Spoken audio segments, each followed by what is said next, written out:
Fala galera do Fábrica D, professor Felipe Diniz aqui, dando continuidade ao estudo da orgânica, falando um pouco agora a respeito de ácidos carboxílicos, que é a primeira parte que a gente vai falar aqui, e, obviamente, os seus derivados. Dentre as funções oxigenadas que a gente já falou, ácido carboxílico é aquela que se apresenta em uma maior concentração, até porque você consegue extrair derivados desse ácido. Né? E aí, primeiro de tudo, vou fazer uma apresentação a nível estrutural, qual é o grupamento, de onde que ele origina, né? Alguns nomes comuns que a gente vê, tanto de maneira usual quanto de maneira IUPAC, algumas estruturas abertas, aromáticas, enfim. A gente vai comentar um pouco, né, a parte mais superficial dos ácidos, para ir com essa base somada, né, galera, a base de hidrocarbonetos, a base das outras funções oxigenadas, que a gente ainda vai comentar aqui, né, um pouquinho, a gente vai entrar nas reações de ácidos carboxílicos, né, que são algumas e que tem uma baita importância em prova, tá? Pensando em Enem, pensando em UERJ, pensando em Unicamp, USP, todas as provas que a gente faz, elas têm a presença do ácido carboxílico, tá? Esse ácido, antes de mais nada, né, comparado com os ácidos inorgânicos, como hidrácidos e oxiácidos, ele apresenta um pH um pouquinho mais elevado, tá? É difícil você ver um ácido carboxílico sendo muito ácido, grau de acidez muito alto. O grau de ionização dele geralmente fica ali abaixo de 5% e no máximo entre 5% e 50%, tá? Então, ácidos, no caso orgânicos, como o carboxílico, são ácidos fracos, tá? E geralmente são ácidos monopróticos, eles liberam apenas um hidrogênio em meio aquoso. Então, a primeira coisa que eu vou falar para vocês aqui, né, a respeito da sua estrutura. Você pode encontrar, né, a carboxila, que seria a estrutura, né, carboxila,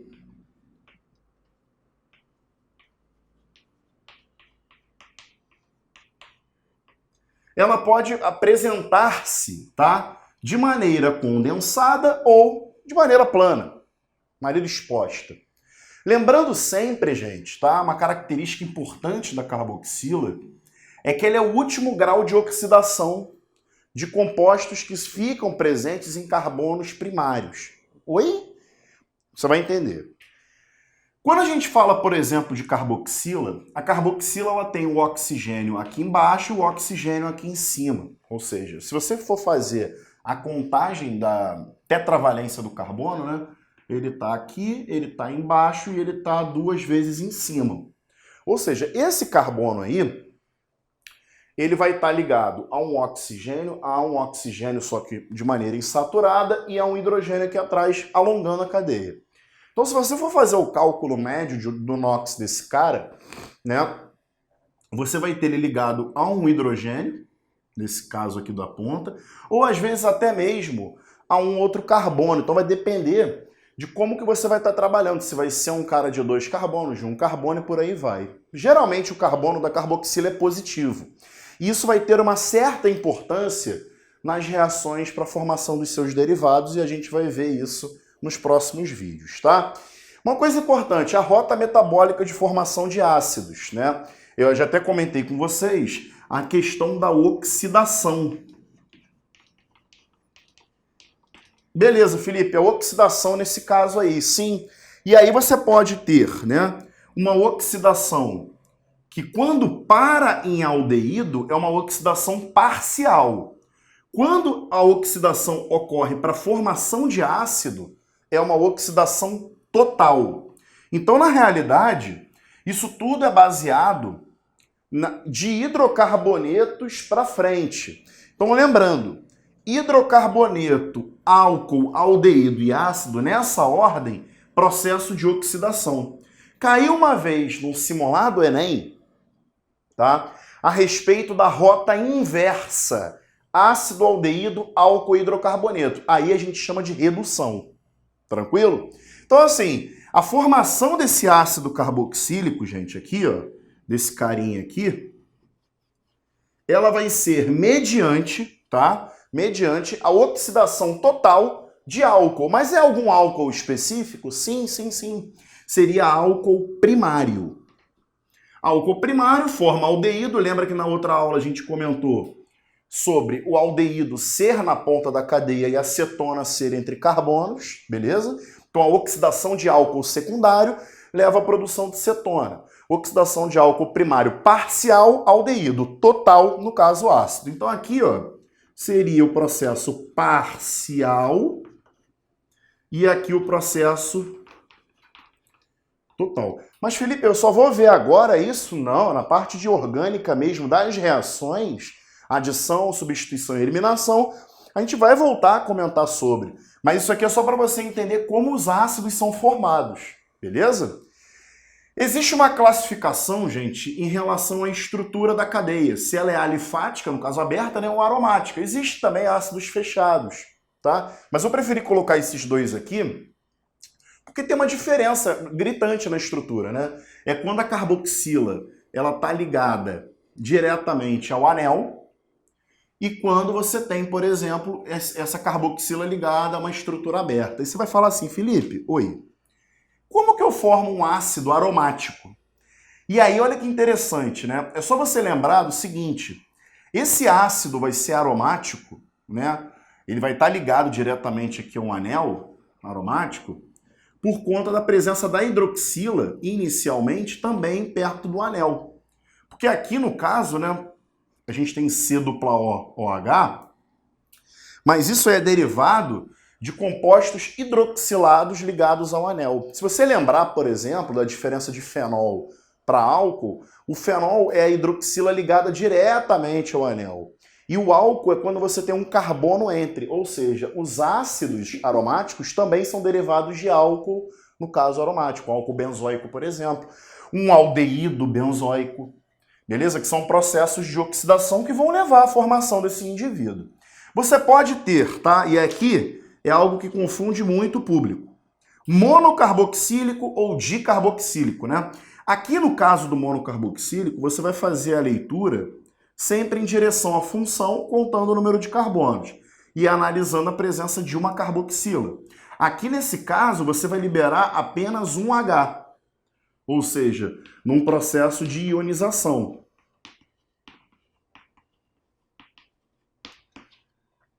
Certo? Certo. Só que olha aqui, se você estuda o dicarboxílico, olha que interessante. Você tem uma carboxila de um lado e a carboxila do outro.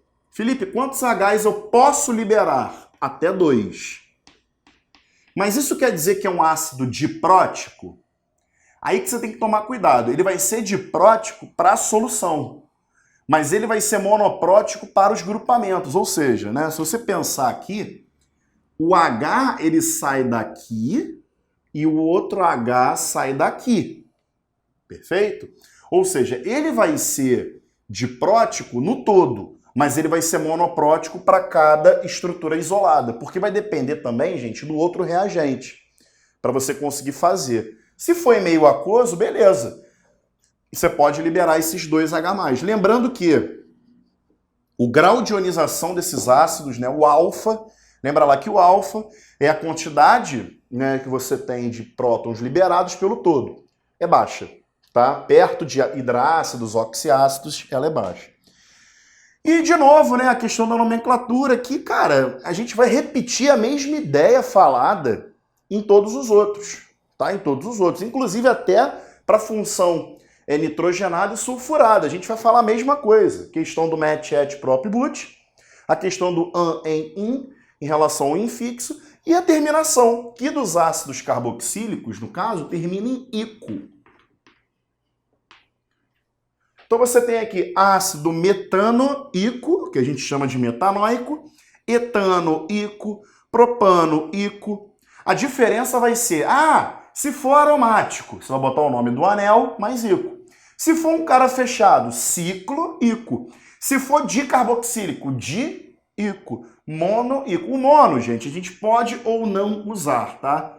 Porque a gente pode partir do pressuposto que a maioria é mono. Tranquilo? E existe também as nomenclaturas que são do tipo usual. Por exemplo, ácido fórmico, que é liberado pelas formigas, por isso que tem esse nome. O ácido acético, esse acete vem de 2 carbonos, é o vinagre. O ácido propiônico, que presente em gordura animal, que é derivado do propanóico. Lembrando que, tá? Quando você tem, por exemplo, 1 e 2 carbonos, tá? Um carbono, você pode usar o prefixo para a nomenclatura usual, que seria forme. Inclusive, o fórmico vem do formaldeído, tá? E quando for 2 carbonos, você pode usar o acete. Só você lembrar, por exemplo, de acetilcoenzima, lá da respiração celular, que são grupamentos que têm presença ali de 2 carbonos. Beleza? No próximo bloco eu vou falar para vocês a respeito, tá, dos derivados. Quem são esses derivados que os ácidos carboxílicos produzem? Como que se dá essa produção? Onde que a gente utiliza? Tem diferença na nomenclatura? Tem diferença de uma reação para outra? Quais são os mecanismos que a gente vai falar? Porque os ácidos carboxílicos, teoricamente, eles participam do processo final de oxidação. Mas para por aí a reação? Não. Ou seja, quando a gente fala de formação de ácido, a gente está falando de processo de adição. Tranquilo? Nos derivados, a gente vai perceber que a gente pode trabalhar ora com substituições, na sua grande maioria, ora com eliminações, geralmente em processos de desidratação, assim como a gente vê em ligações glicosídicas, ligações peptídicas e formação de triglicerídeos, que a gente vai falar aqui também nessa aula. Beleza? Então, seguindo. Éster. Primeira função, a mais badalada, né? Já coloquei logo. Depois falar de sais e anidridos, que aí são resultantes, né? Essa primeira parte de éster eu vou dividir em duas, porque eu vou falar depois também na parte de formação de triglicerídeos, né? Então, resolvi separar bonitinho e mostrar para vocês, primeiramente, o que é o éster, né?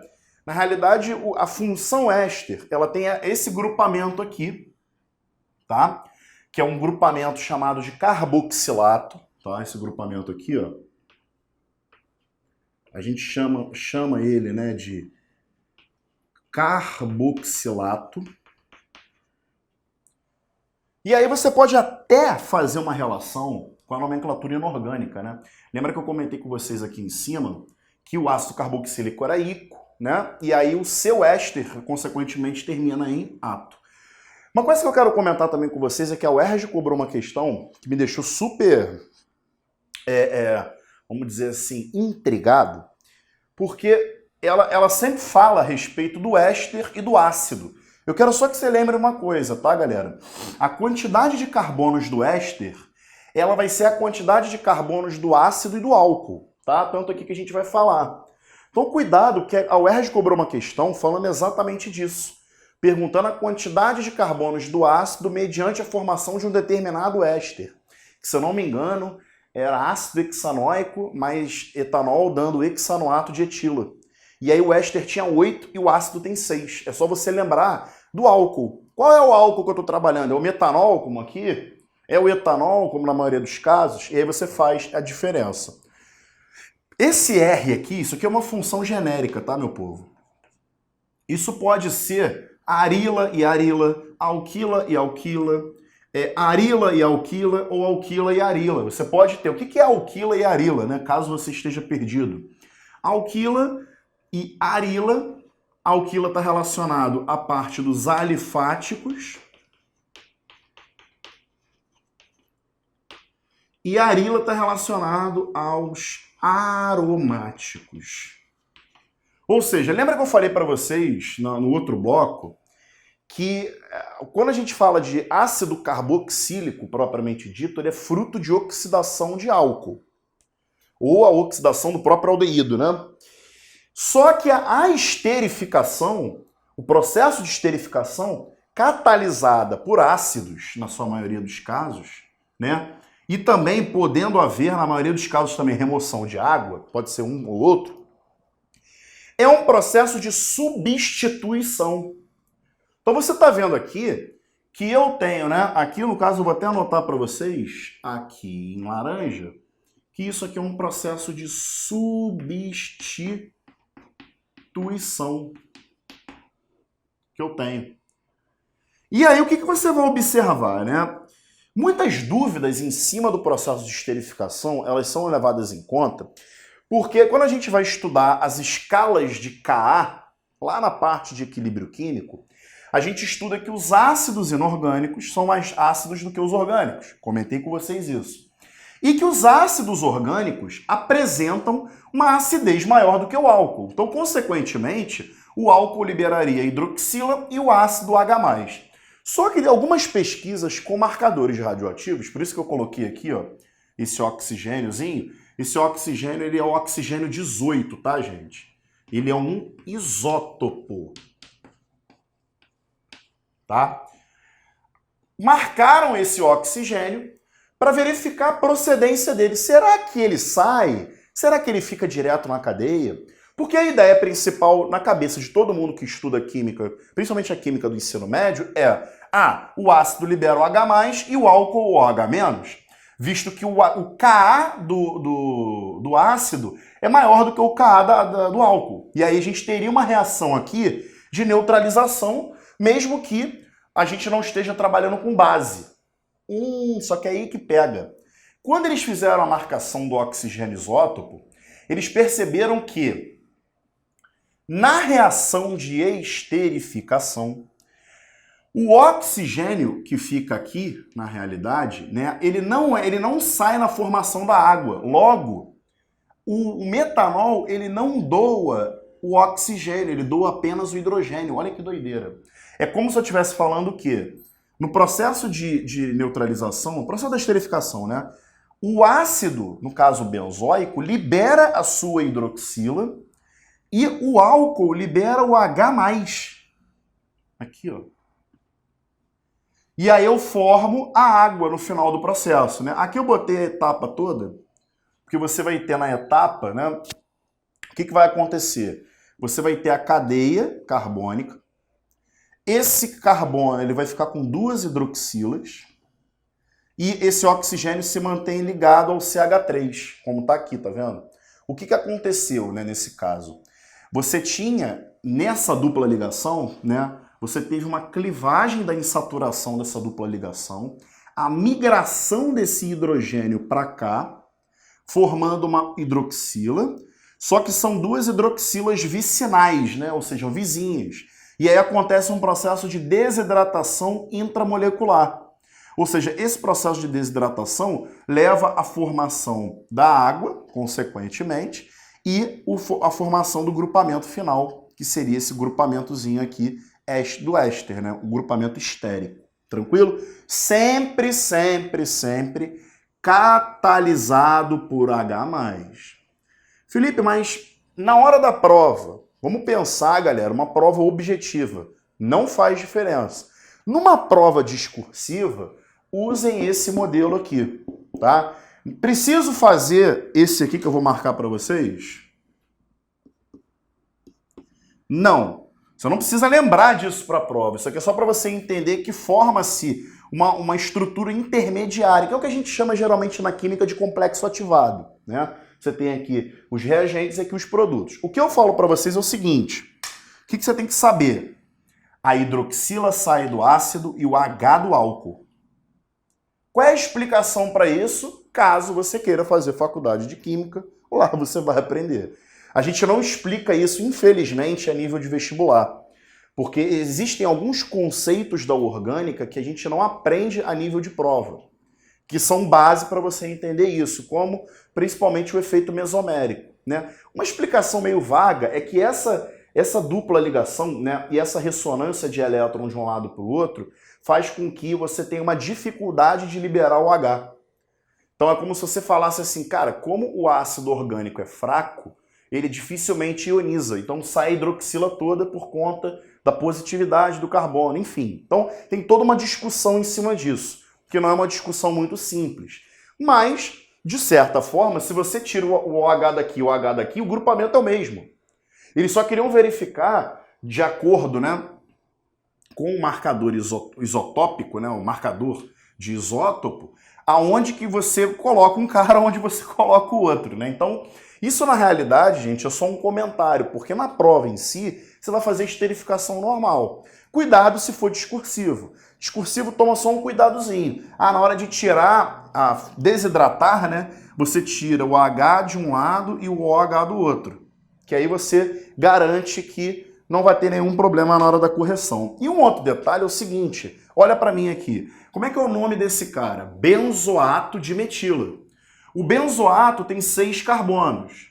O metila tem 1. Ou seja, esse composto é um composto de 7 carbonos.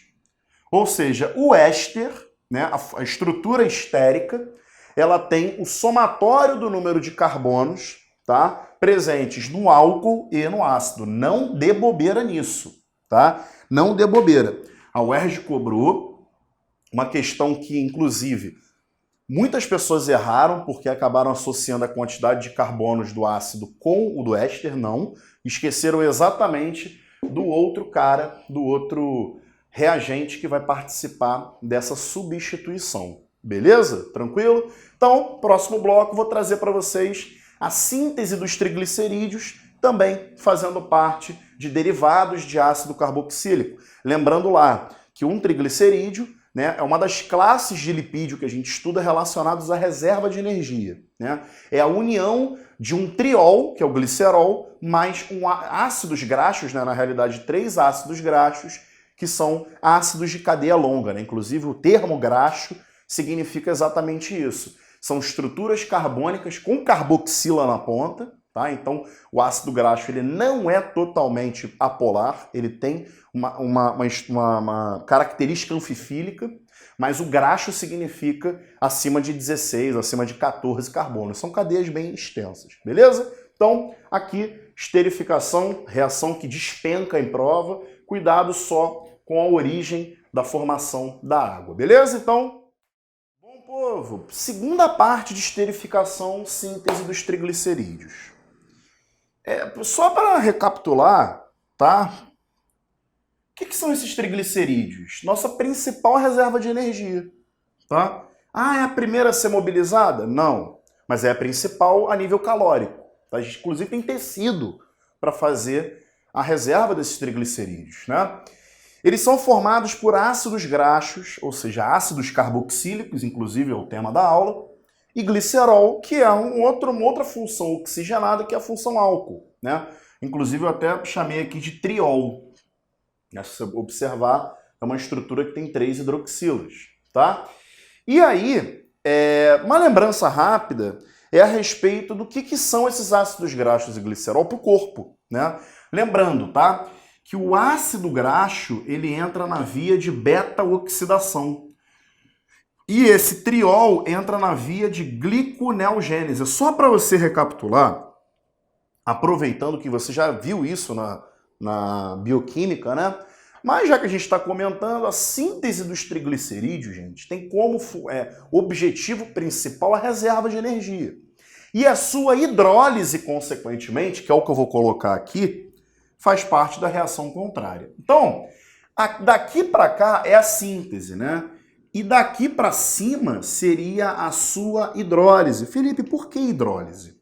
Eu não consigo entender, você vai entender agora. O que acontece? Eu vou botar aqui de cores diferentes para contrastar a reação desse glicerol com o ácido palmítico.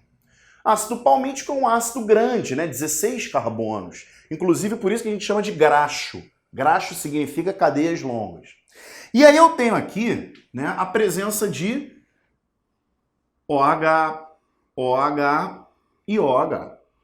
Tranquilo? Todos eles derivados aí do glicerol e eu tenho a estrutura do ácido palmítico, que seria essa partezinha aqui, ó, que é a carboxila, tá vendo? Ó, que inclusive vai sobrepor para cá e vai sobrepor para cá. Tranquilo?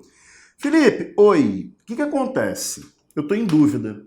Vai seguir a mesma logística do que a gente falou anteriormente? Sim, sim, sim. O glicerol vai perder o hidrogênio, que são 3, tá? E o ácido palmítico vai perder a sua hidroxila. E aí eu vou ter a formação do que aqui? Formação de água. Só que, galera, essa água formada aqui são 3 mols, tá? Por que 3 mols, Felipe? Porque é a reação de um glicerol com o ácido palmítico. Na realidade aqui, gente, tá? Para ficar certinho na estequiometria, o glicerol ele se apresenta com 1 mol, tá? E o ácido palmítico são 3 mols, até porque você tem um grupamento carboxílico por ácido. E o glicerol ele tem as 3 estruturas OH. E aí você forma, que eu vou botar de outra cor, a estrutura do carboxilato, que é essa estrutura aqui, ó. Ou seja, isso aqui que está em verde é o que a gente chama de carboxilato. Então, qual é a grande intenção desse processo de síntese de triglicerídeos, né, galera? Em comparação com o glicerol e o ácido palmítico. A grande ideia é pegar uma molécula que tenha 3 hidroxilas e unir com 3 moléculas de ácido palmítico para formar uma estrutura só. Percebendo que daqui para cá, até voou aqui o giz, daqui para cá é tudo carbono.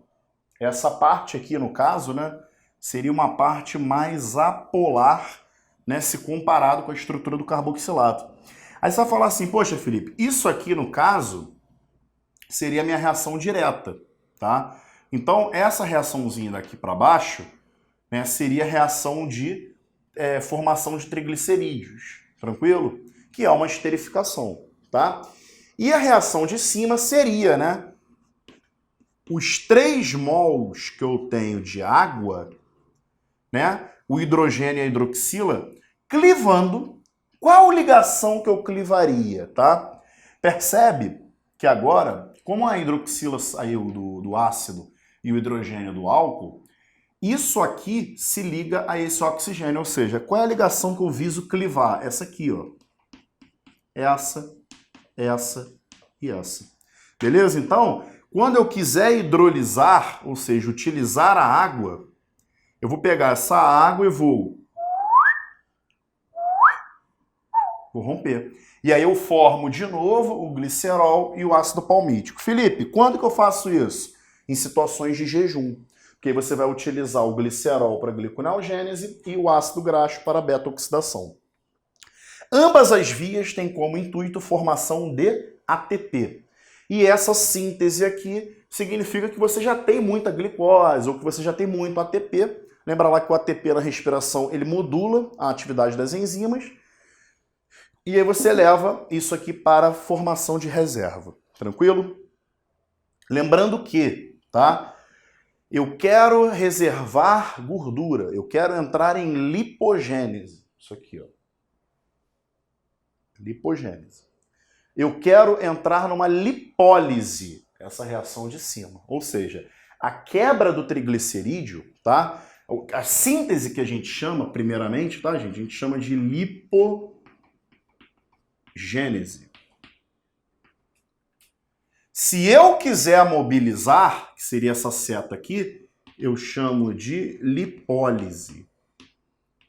E a lipólise tem como um agente importante a água para que ela aconteça, beleza? As duas outras funções resultantes, derivadas de ácido, são sais orgânicos e anidridos, que a gente vai falar nos próximos blocos, beleza? Então, seguimos. Bom, meu povo, para finalizar a parte de ácidos carboxílicos, os derivados, a gente vai falar aqui de sais orgânicos, processo de descarboxilação e os anidridos. Aí você vai falar assim, caramba, que interessante. Então, aquilo que você me falou lá no início, de que a formação dos ácidos era a oxidação e os seus derivados não passavam por processos de oxidação, é verdade, sim. Por quê? Quando a gente fala de sais orgânicos, galera, aqui eu tenho, por exemplo, né, um ácido etanoico, uma base inorgânica forte, né, que seria o famoso hidróxido de sódio, e a formação, né, de uma estrutura, de um sal, porque você tem ligação iônica aqui, né, entre o oxigênio e o sódio, né, que você vai formar aí o etanoato de sódio, ou também chamado de acetato de sódio, tá? Porque pode ser ácido acético aqui. Então eu posso chamar aqui, vou botar o nomezinho, né, dele original, o nome dele UPAC, que é o famoso etanoato de sódio. Beleza? Isso aqui é uma reação de neutralização. Então eu posso também, né, a gente não tem lá na inorgânica ácidos, bases, sais e águas, a mesma coisa aqui, ó, formado. Só que a diferença é que aqui o ácido ele é um ácido orgânico.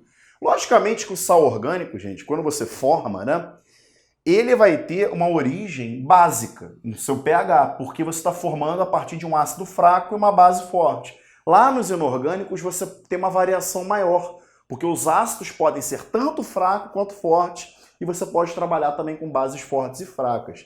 Nos sais, no caso orgânicos, você trabalha com bases inorgânicas majoritariamente fortes, tá? E aqui um esquema mostrando a substituição, né? Aqui você tem a presença do ácido, com OH no final, e aqui seria a base.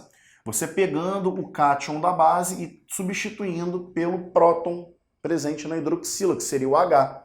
A substituição entre esses dois coloca aqui bonitinho a formação aqui, inclusive, né, de uma ligação do tipo iônica, caracterizando a formação do sal. Tranquilo? Beleza? E as duas últimas que a gente tem para falar, que é o processo de descarboxilação e a formação dos anidridos. Olha que interessante. A descarboxilação ela vai acontecer mediante aquecimento. Isso aqui já caiu no Enem, tá, gente? Chamado de pirólise. Não tem aqueles shows que são pirotécnicos, né, que utilizam fogo? Aqui a gente está fazendo uma alusão ao aquecimento com utilização do fogo. E aqui eu tenho a presença de um ácido, tá? Um ácido em si. Esse radical aqui, ele é variável, tá? Esse R é variável. Aqueci e fiz a remoção. Isso aqui, gente, é um CO2. Felipe, mas isso tem importância para mim? Lógico que tem. Quando você estuda, por exemplo, o ciclo de Krebs. Aí, ó, descarboxilação que ocorre lá. Quando você estuda oxidação do piruvato em acetil, descarboxilação. Processos de retirada de CO2. Isso, inclusive, até impacta efeito estufa, impacta ciclo do carbono, ciclo do oxigênio. E esse radical, ele pode formar 3 funções principais, né? Pode ser saturado, insaturado ou duplamente insaturado, né? Podendo ter até alcadieno aqui também. Não inibe uma coisa em relação à outra. É mais uma reação derivada. Só que a descarboxilação, assim como a formação de anidrido, tá? Essa aqui e essa aqui são reações de eliminação. Essa aqui é uma reação, assim como a esterificação, são reações de substituição. Então, nos derivados dos ácidos carboxílicos, ou a gente substitui, ou a gente elimina. Aqui sai hidrocarboneto e CO2, e aqui nessa aqui a gente trabalha com a desidratação de 2 ácidos carboxílicos. Nesse caso, eu estou trabalhando aqui, né, com a formação de água, mediante a ligação que a gente chama de anidrido. Essa função aqui, ó, essa função toda é a função anidrido, é resultante da eliminação de água entre 2 ácidos carboxílicos. Felipe, precisam ser sempre do mesmo número de carbonos? Não. Como que se dá a nomenclatura de um anidrido? Anidrido etanoico, porque os dois são iguais, ou anidrido mais o cara de menor número de carbonos, mais o cara com maior número de carbonos. Por exemplo, se aqui fosse propanoico e etanoico, seria anidrido etanoico propanoico, tá? Ou anidrido acético propiônico, que seria uma nomenclatura usual, tá? Então a formação da função anidrido, ela é resultante de um processo de eliminação. Felipe, eliminação de quê? Eliminação de água.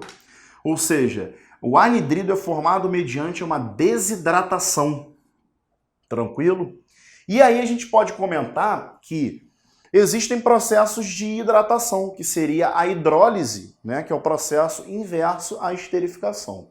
Então, tudo isso, gente, tem como resultado os ácidos carboxílicos. Então, você vai imaginar, formei o ácido carboxílico mais álcool, éster. Ácido carboxílico mais base inorgânica, sal orgânico.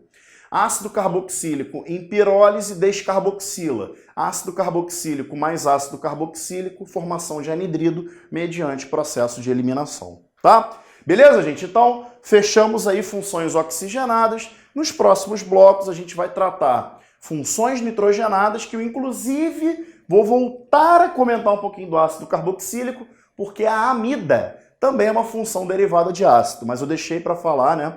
Vou deixar para falar junto com as nitrogenadas e as funções sulfuradas, que você vai falar, existe sim, elas entram naquela classificação de heteroátomo. Então a gente vai falar de tiol, tioéster e por aí vai. Beleza? Então, seguimos. Beijo!